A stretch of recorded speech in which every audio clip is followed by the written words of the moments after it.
오늘 말씀을 우리가 들여다보기 이전에 사도행전 3장 이전 말씀을 잠깐 우리가 살펴볼 필요가 있습니다.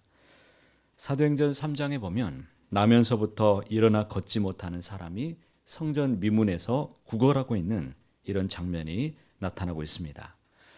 베드로와 요한이 기도하기 위해서 성전으로 향하여 걷다가 그때 나면서부터 일어나 걷지 못하는 사람이 구걸하기 위해서 그를 부르고 있는 이 장면을 베드로와 요한이 보고 있습니다.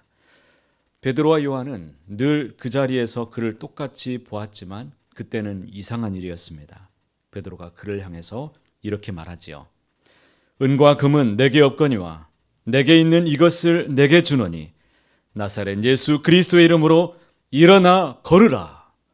그리고 그 사람의 오른손을 잡았습니다. 이상한 일입니다. 그 사람도 그 손목을 잡고 일어나 그 근력도 한 번도 써보지 못했던, 평생 걸어보지 못했던 이 사람이 일어납니다. 그리고 자기도 신기하니까 걸어봅니다. 뛰어봅니다. 너무 신기했습니다. 너무 기뻤습니다. 그 자리에서 일어나 걷고 뛰면서 이 사람이 어디를 향해 달려갑니까? 성전을 향하여 달려갑니다. 얼마나 그 성전을 향해서 들어가고 싶었겠습니까?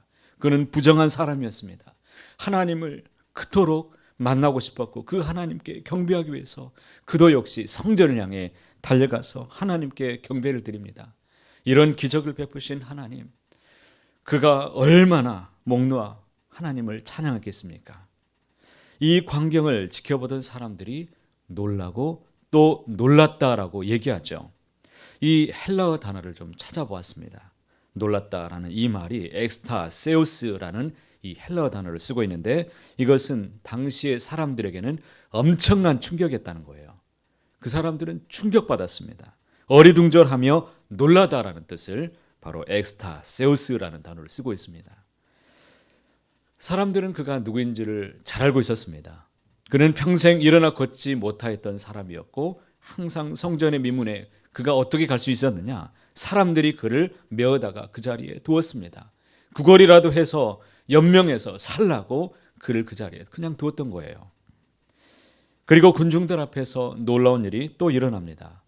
베드로가 그 자리에서 설교할 것이라고 자기가 예상하지도 못했고 준비하지도 않았던 그 설교를 그 자리에서 사람들 앞에 모여있는 군중 앞에서 이제 예수님의 이름을 사람들에게 증거하기 시작합니다.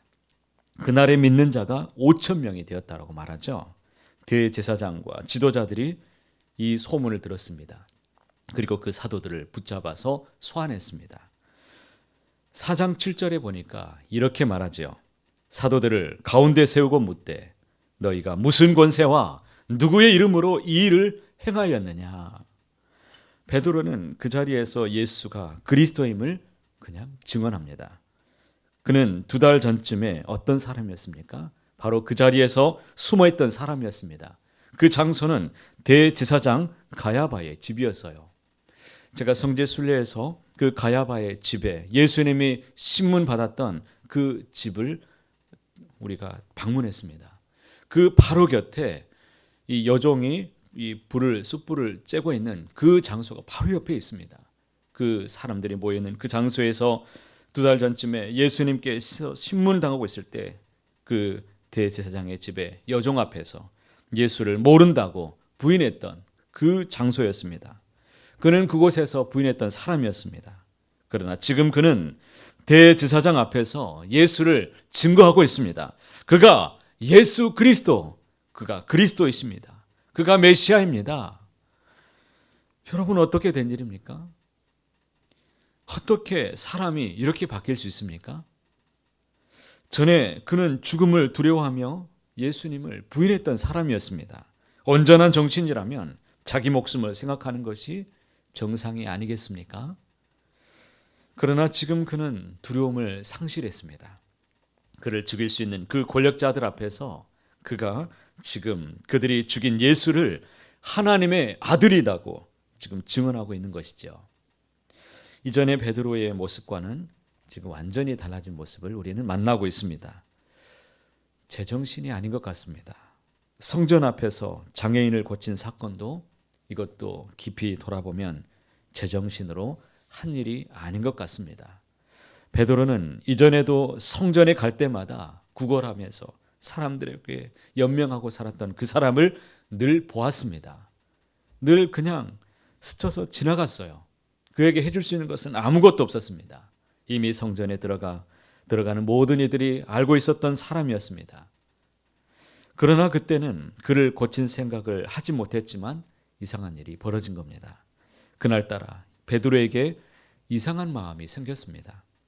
그에게 예수의 이름을 증거하라는 마음이 일어났던 것이죠. 이것은 누가 하신 일일까요? 바로 그 안에 살아계시는 성령님께서 행하신 일이었습니다.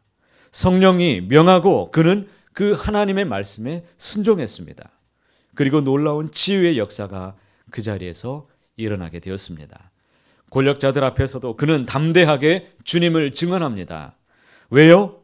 성령이 예수를 증언하라고 명령하셨기 때문입니다. 성령이 너희에게 말할 것을 알려주신다라고 하셨던 이 말씀이 사실이었어요. 여러분, 언제나 신자들에게 가장 중요한 것이 무엇이냐면 그것은 성령 충만입니다. 저는 저와 여러분이 우리에게 있어야 될 것, 성령 충만이에요. 이 성령 충만함이 있으면 여러분들이 어디에서도 자유롭고 어디에서도 당당할 수 있고 주님이 말씀을 주시기 때문에 그 말씀으로 살아간다면 여러분들 앞에 어떠한 장애물도 더 이상 장애물이 되지 않을 것입니다.